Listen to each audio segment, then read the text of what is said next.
राधे राधे दोस्तों, कैसे हैं आप सभी। आशा करती हूँ आप सभी बहुत अच्छे हैं और अपना ख्याल रख रहे हैं। राधा रानी अपनी कृपा आप सब पर बनाए रखें। दोस्तों, आज हम बात करेंगे मार्गशीर्ष माह की या अगहन मास की, जिसे हम मार्गशीर्ष मास या अगहन मास दोनों ही बोलते हैं। अब बात कर लेते हैं इस मास में हमें कौन से देवी देवता की पूजा करनी चाहिए, क्या होती है पूजा की विधि, किस चीज़ का हमें इस मास में जो है वो त्याग कर देना चाहिए, क्या हमें नहीं करना चाहिए, किन नियमों को ध्यान में रखना चाहिए। तो आइए चलिए आज इसी सब के बारे में बात कर लेते हैं। लेकिन उससे पहले अगर अभी तक आपने चैनल को सब्सक्राइब नहीं किया है तो चैनल को सब्सक्राइब कर लीजिएगा और बेल आइकन को दबाना बिल्कुल ना भूलिएगा। तो चलिए फ्रेंड्स, वीडियो को शुरू कर लेते हैं। सबसे पहले तो बात कर लेते हैं कि मार्गशीर्ष मास कब से शुरू हो रहा है और कब समाप्त हो रहा है।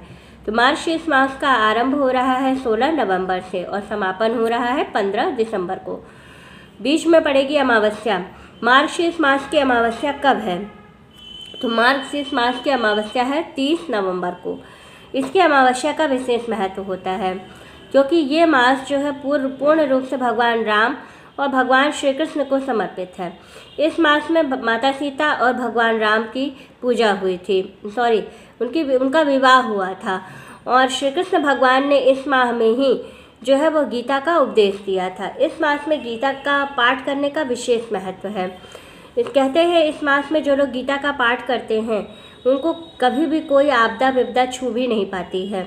इसलिए इस मास में कोशिश करना चाहिए कि एक ही अध्याय, एक ही चौपाई, एक ही दोहा आप ज़रूर पढ़िए गीता जी का, क्योंकि कहते हैं गीता में पूरे जीवन का सार छिपा हुआ है। अगर जीवन में कहीं भी आप फंसते हैं, कोई भी परेशानी आती है या कहीं आपको ये समझ में नहीं आता है कि अब हमें क्या करना चाहिए, हम किधर जाएं, कौन सा रास्ता चुनें, तो आप गीता जी का पाठ जरूर कीजिए।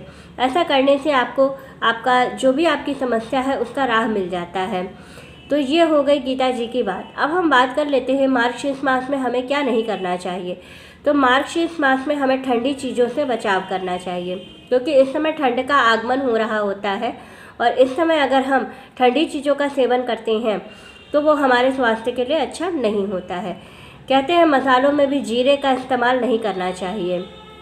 जीरे की तासीर जो होती है वो ठंडी होती है, इसलिए जीरे का इस्तेमाल जो है वो अगहन मास में नहीं करना चाहिए। इस मास में जो है पवित्र नदियों में या पुनीत सरोवरों में स्नान करने का विशेष महत्व है। इस मास में दान का भी विशेष महत्व है।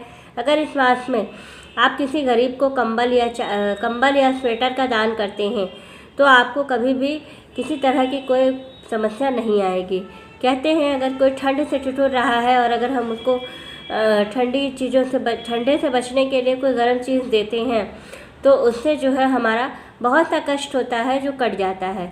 लेकिन कोशिश करिए कि ज़रूरतमंद को ही दीजिएगा। पंडित जिनके पास भरा हुआ है, सब कुछ है, उनको देने से कोई फ़ायदा नहीं है क्योंकि वो भी लेकर के किसी को दे देंगे तो वो उनको पुण्य मिलेगा, आपको नहीं मिलेगा। इसलिए कोशिश करिए कि किसी गरीब या ज़रूरतमंद को अगर आप दान करते हैं तो इसका आपको विशेष फल प्राप्त होता है। वीडियो अच्छी लगे तो लाइक शेयर सब्सक्राइब ज़रूर कीजिएगा। राधे राधे दोस्तों।